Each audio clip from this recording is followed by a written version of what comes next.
Okay, it's time for some radical honesty today, guys. So forgive me if this one gets a little heated. I just felt I really needed to vent off today and get a few things off my chest and a few things off my mind that have really just started to get to me, shall we say.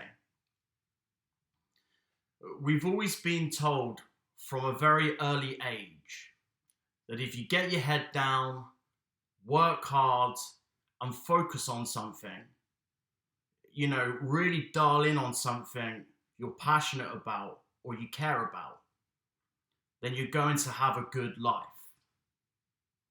However, the reality is starting to really sink in for a lot of us that concept and philosophy in 2026 is no longer the case anymore. It just isn't true. It's a myth and probably a thing of the past, sadly. Especially as most of us who have tried it this way barely find ourselves at the end of the month with even enough in our bank accounts to sink a couple of cold beers or go for coffee with a friend, let alone having money to invest in something or towards any kind of meaningful life or future.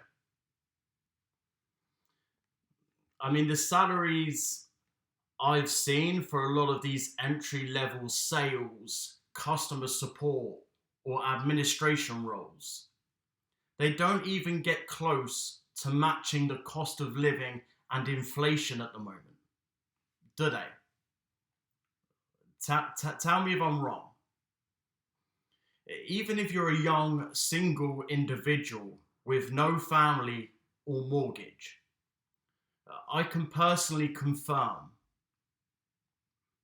that even these types of opportunities that have come my way have ended up often, ironically, pricing me out of a job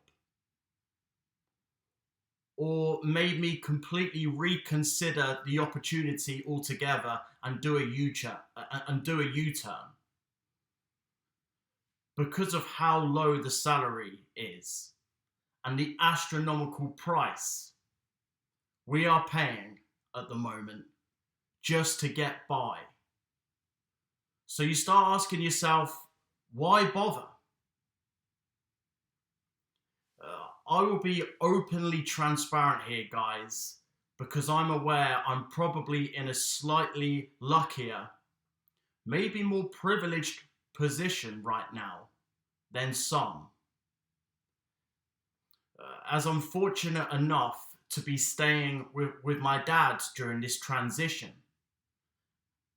And, during this really tough, tumultuous, challenging time we all find ourselves in globally. Luckily, me and my dad, we have a really good friendship and a setup where we are.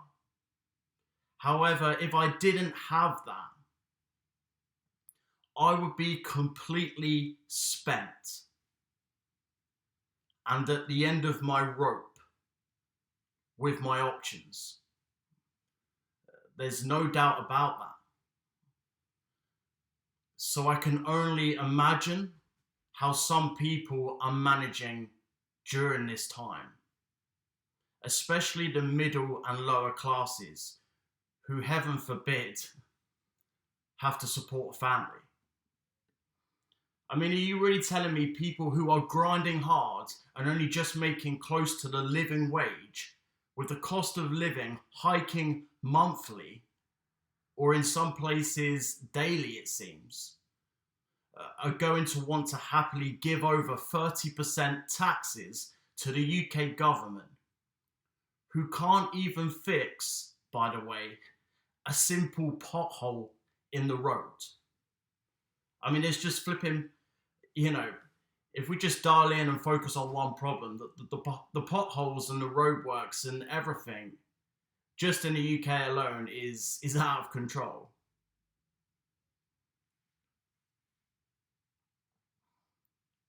I mean, come on, let's get real. And I'm fully aware this isn't just a UK problem either. I'm seeing this and hearing about this through people all around the world right now. You know, when effort doesn't equate to rewards, motivation dies. And today's generation are really starting to clue in on this now. That's why you find nobody cares anymore. I mean, honestly, nobody cares.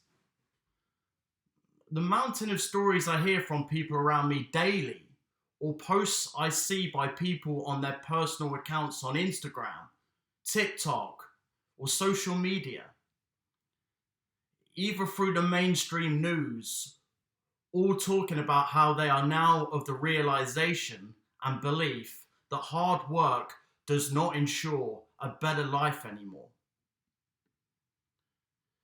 If we talk about, let's just talk about companies for a second. You know, companies today rarely, unless you're really lucky, they don't very often anymore offer much security. Like, they offer very little security now too. Contracts between employers and employees only really serve as leverage to the employer and not the employee. So let's say this new job you've just been offered requires you to relocate. What are you going to do? Move halfway across the country, sink a ton of money into upending your life, try to start a new chapter, all for a job that may decide at any given notice just to cut you loose when it suits them, regardless of what your contract states. Artificial intelligence, something I've got a lot of mixed feelings about. But if we just drill into that for a second, do you know the average person today has to blast around 1,200 job applications before they actually land a job? That's if they're even lucky. I'm not even talking about a job that they're really emotionally and intellectually invested in. I'm just talking about any job. Around 40 years ago, that number, it was 3 job applications. 3. Plus today, it's not even a real person reviewing your resume. It's AI. Companies will use AI to scan your resume and look for key words, skills and experience to identify if you may be a strong candidate for the role. And if the system doesn't detect these things on your resume within less than 20 seconds, then it doesn't get picked up or chosen for the next stage of the hiring process. I mean, how boring is that? What world are we living in? We all know most of the indicators in a person that predict success doesn't just depend on your skills. It's how you identify and solve problems, right? Your nuances as a person, your unique viewing lens of the world, your experiences. I mean, look at the artists and the creators in the world. Why are we all drawn to these people? Why do we find them often so magnetic and inspirational? It's because of their unique viewing world of the world around them. It's how they see things, how they process emotions, their thoughts, how they think, the perspicacity they have to see things that most people don't see. And all of that is completely getting overlooked in the job market and hiring process now. It's all being overlooked. I can also only suspect that because of the amount of jobs just being advertised on LinkedIn alone that I've seen, versus only the handful of candidates actually landing a position, there's a lot of ghost jobs being advertised. Companies creating fake job ads that look desirable to people, but really all it is companies wanting to look good from people on the outside looking in, and for corporations to keep up appearances. I was on an interview over Zoom just a month ago for a job I got to the last final stages of, which I honestly felt went really well. At least as well as it could have done. You know, I had all the relevant experience and skills for this opportunity, and I presented myself well, and I did my due diligence on the company and went all in, like I always do. And I seemed to hit it off well with the hiring team and stuff like that. Yet after a week went by of not hearing from the company about the outcome, I finally got an automated AI email saying I was unsuccessful. However, just 2 weeks later, in fact, it may have even been less than that. 2 weeks later, I see the same job advertised again on LinkedIn. So, did they hire somebody else? Or did the job never actually exist in the first place? Because with the arrival of AI and automation, companies have now begun utilizing the technology through AI implementation methods. AI implementation. And that's something I've kind of started to clue in on a little bit in terms of things I'm teaching myself, new skills, educating myself on how all of this stuff kind of works so it can leverage my position. And that's something we will kind of drill into. We will drill into the details on that on another video. I'm going to get into some of that stuff on how you can use it as a tool and a resource. Because with the arrival of AI and automation, companies have now begun utilizing the technology, replacing a lot of entry to mid-level positions like administration and data entry, along with training AI chat support agents as a way to replace a lot of basic customer service roles. I've seen this one a lot actually. Even when I've been Googling roles through different kind of hiring job recruitment agencies, and just from entrepreneurs who I'm friends with, they have openly said that they've implemented AI tools to help with the day-to-day operations of the business instead of hiring a person to do it.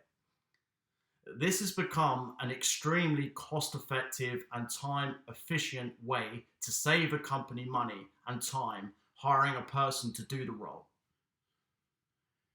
where you have to put them on an annual salary with holiday and sick pay and all that stuff, when AI can do it for only a fraction of the annual costs and can work around the clock 24/7 with no need to sleep, rest, or get sick.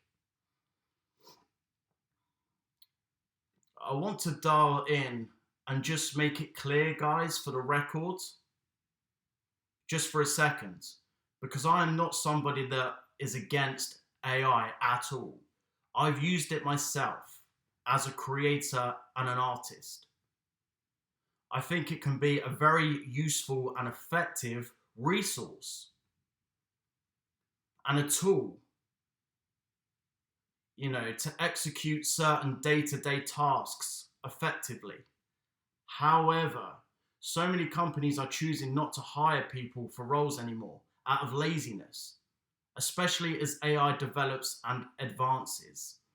It's only a matter of time before AI becomes so sophisticated and integrated in an organization that it ends up taking over almost every single job. The singularity theory, and I don't want to kind of get all conspiracy and conspiratorial about this because that's not my intent, and I don't believe that always, but you only have to look at what's happening. You only have to look at economically what is going on in the zeitgeist of the culture that we're in right now, guys, wherever you are, either socially, economically, or politically. Elon Musk talks about this regularly and has already openly said that the major tech companies are accelerating the use of robots to replace doctors and surgeons in hospitals now. A PhD is becoming redundant and will be worth nothing in less than 5 years, they predict. And Musk even laid it out in an interview recently that these tech companies could have made robotic doctors years ago.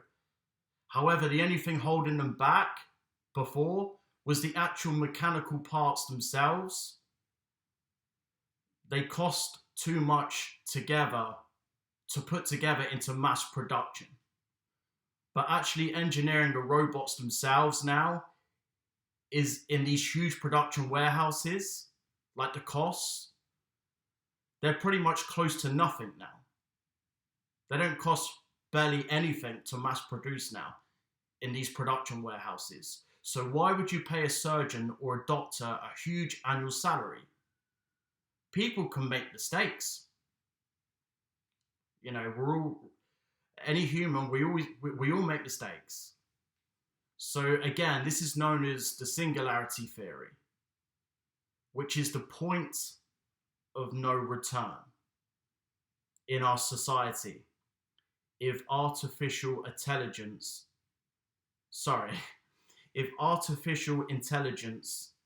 is not managed right before it's too late. It will get to the point of no return. So what you're now left with instead in the workplace is this model called low hire, low fire. A slower staff turnover rate in companies where most employees are aware of how challenging it's become to have a job or find a new one. Therefore, they're staying where they are. And it goes deeper than this, because for companies, if somebody does leave or they get fired, what they will often do now as a contingency plan instead of looking to replace that person, they will find creative ways to delegate that extra work amongst the whole team of existing employees. Sorry, I'm tripping on my words, guys. I'm tripping. But anyways, that's that. Something I wanted to share today. So I hope you guys have got some patience and you still got some attention span left in the tank, because I want to take a quick view. I want us to take a quick view and drill into the details at the economics and astronomical cost that a lot of the small local hospitality businesses alone in the UK are currently facing. And I'm just going to use one example, guys, of something I've experienced. I've come into contact personally. So I'm going to pull up some quick statistics that I have in front of me here, guys. So forgive me if it looks like I'm not engaged. I am. I just want to get these, I want to get the specificity and the details of this right. So last year, there was a time where I would regularly get my coffee from this really cool little boutique coffee shop, yeah, which had a great vibe and wonderful energy. It was near a temp job. I was working on the edges of Mayfair, so it's safe to say it was a very affluent area. And keep in mind, this shop had a very strong localized following. A lot of people that worked around the area knew about this place and would often go there every morning to get their coffee hit on their way to work, or to have business meetings, or work meetings or social meetings with friends. It didn't matter. A lot of people that worked in this area, they knew about this place. They would go there every day, all because of how good the service and the coffee was. You rarely saw the place quiet, put it that way. However, one of the friendly coffee baristas working there was telling me just before Christmas that the owner was having to close the place in the new year, which turned out to mainly because why should small businesses, like what it ultimately came down to, guys, is I think the same as every other local sole trader business is probably asking themselves and feeling, you know, why should small businesses and sole traders have to work 80-hour weeks just to stay afloat? I mean, this was a thriving business on the surface, so naturally, hearing this news kind of shocked me. Even though I was aware of how many businesses were feeling the hit from everything, but when I took a closer look behind the curtain and done some due diligence into why a lot of these popular coffee shops were closing around London, I began to see the problem. So, let's start with the rent. Local coffee shops are getting totally crushed, with rental hikes peaking as high as 21% in 2025. So that's your first one. Energy costs. The UK has one of the highest energy rates on the planet, with some coffee businesses in the depths of winter spending as much as between 1 and 2k a month just to keep the heating and electric on.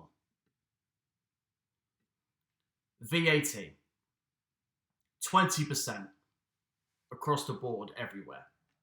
I know that's the case for a lot of places at the moment, but again, another cost. So to put this into perspective for the coffee place, your average £3.80 coffee, which by the way, in a lot of places I've been going to in the past year or so, it's higher than that.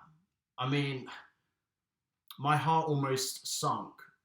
Recently, I went somewhere for just a basic Americano, black, and it cost me £4.50. But anyways, for your average £3.80 coffee, let's say, around 76p of that is pure VAT. And then on top of that, you have business rates, which for an average sole trader or local business, you're looking between 7 and 10k a year just to operate a business on commercial property. That's all just going out. You're not seeing anything back from that. And then because of obviously the way everybody likes to pay now, We all like convenience. I understand that. And we all want to pay as effortlessly and seamlessly as we can for our goods. But processing fees. Everybody's paying with card these days for convenience. So, and for card transactions, the bank will take between 1.5 and 3% fee for every purchase.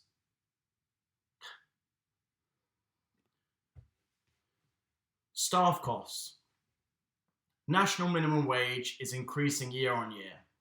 And just looking at the statistics and hearing in the news and stuff like that, for April this year, I've just seen it's now just hiked again to £12.71 per hour. These increases represent a 4.1% rise for adults, apparently to ensure the rate keeps pace with economic changes. However, what gets me about this, as you're all probably aware, even though the government has increased the national minimum wage to try and match the cost of living, the price of everything is still going up. It's continuing to rise. Inflation, as we know, just isn't going up yearly. A lot of companies are putting their own price increase on things, trying to maneuver and find creative ways to make more profit and to save losing costs, which again, I kind of understand that, but it's kind of a losing battle for everybody involved. And of course, to cap things off, you then have the business national insurance rates,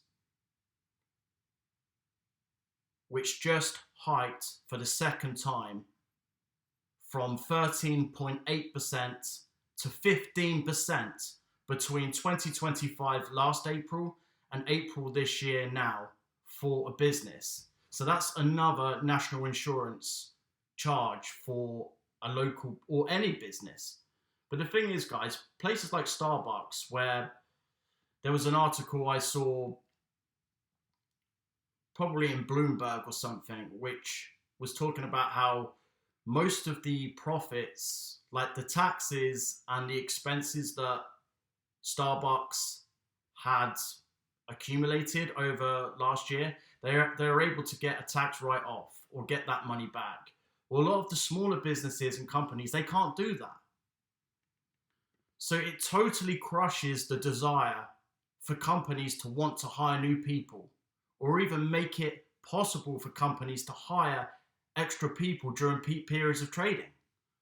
So if you consolidate all of these expenses and outgoings, what profit is a small boutique coffee company going to make? You can only hike a cup of coffee so much before even people that really like your establishment will start to say, you know what, that's too much. I'll make it at home instead, or I'll go without. So what you end up with here is you're left with entrepreneurs and business owners forced with three options. One, they will decide not to bother to even launch the business to begin with, because the juice just isn't worth the squeeze anymore. Two, shut up shop, cut their losses. Or three,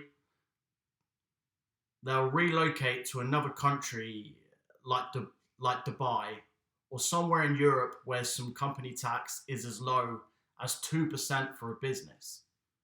They'll just go somewhere else.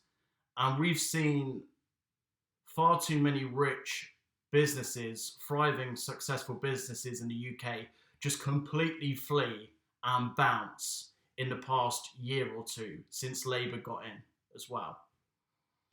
And in terms of the job market for people looking and the desire for people to keep looking and striving for the sun, the social media influence we're living in an attention economy. We're in an attention economy where instant gratification is available at the end of our fingertips and at the click of our fingers whenever we want it. So what reason are people finding to stay in this losing game? Please leave some comments, guys, if you can, in the video here. Tell me your thoughts. Tell me your experiences. I'm really interested to hear how people are getting on right now and how they're finding ways to keep putting one foot in front of the other and moving forward. Because when you pair all of the things mentioned with huge inflation, high taxes, the cost of living, illegal immigration, and global conflicts all happening around the world simultaneously, you now end up with what used to be the minority now being the majority. And it's these daily costs of everything that is only continuing to rise.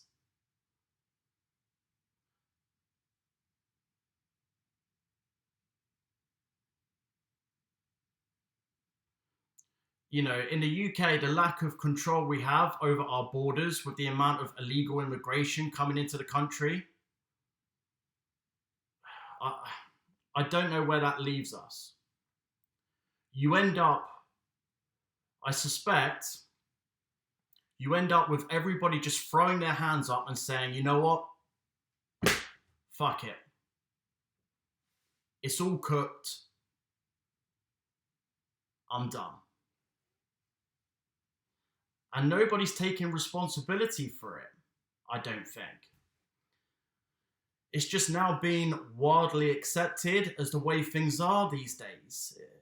It's called diffusion of responsibility, where a multitude of issues all start converging in a culture at once, and therefore nobody can be held directly accountable for its problems.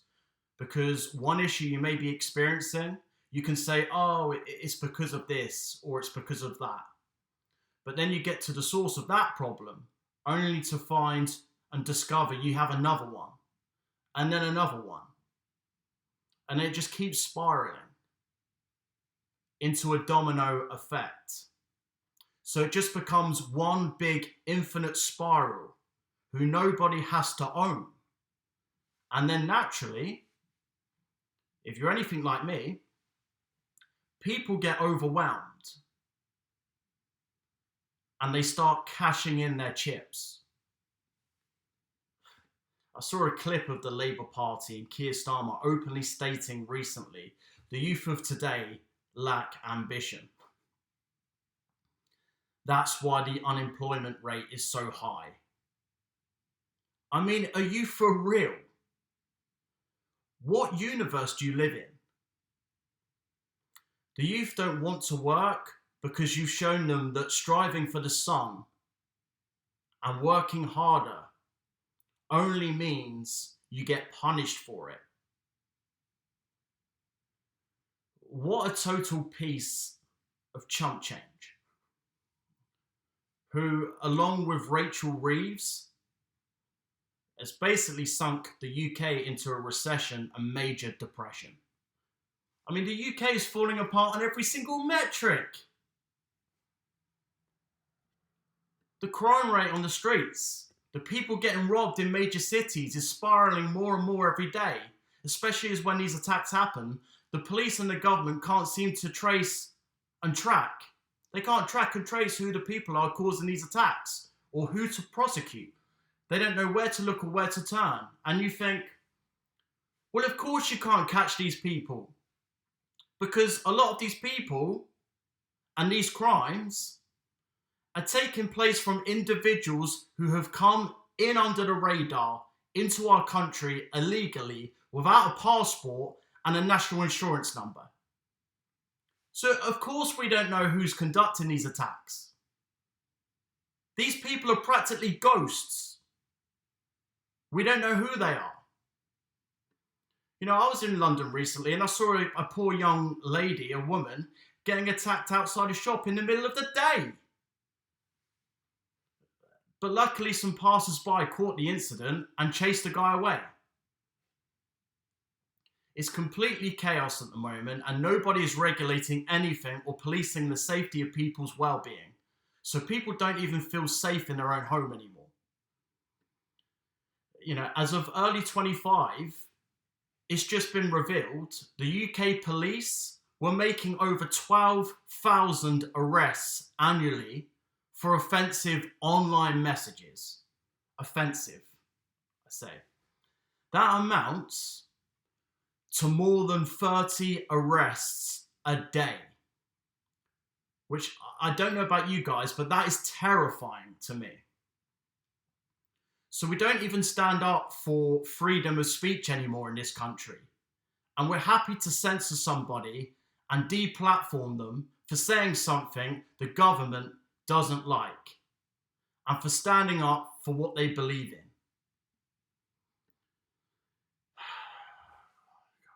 Anyways, I think let's wrap this up for today, guys, I think. But I understand there's a lot of moving parts taking place everywhere globally right now. But I'm constantly fighting this inner conflict in myself, where I keep asking myself the question, do I cash in my chips, accept defeat and give up? Or do I roll the dice again and let the wheel spin one more time?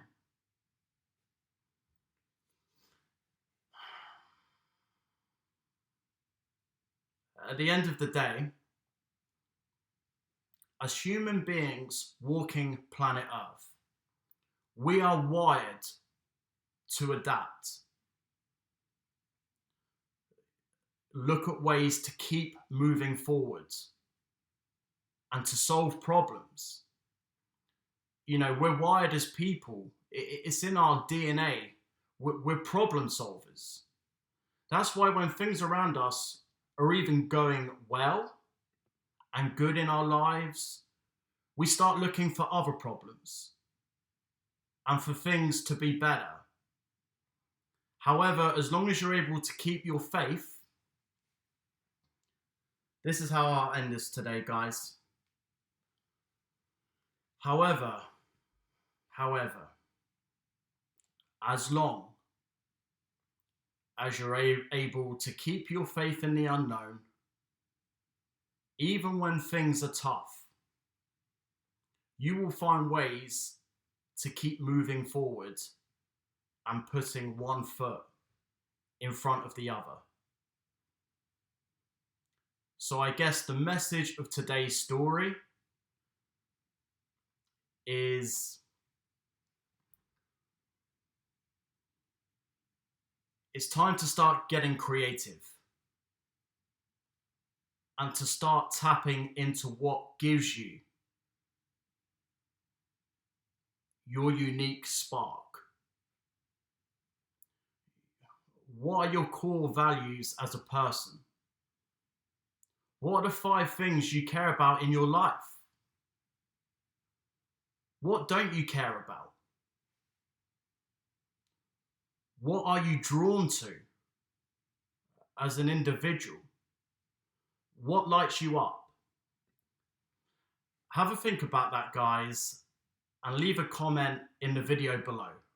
I'd be really interested to know, honestly. And I'll see you in the next video. Peace.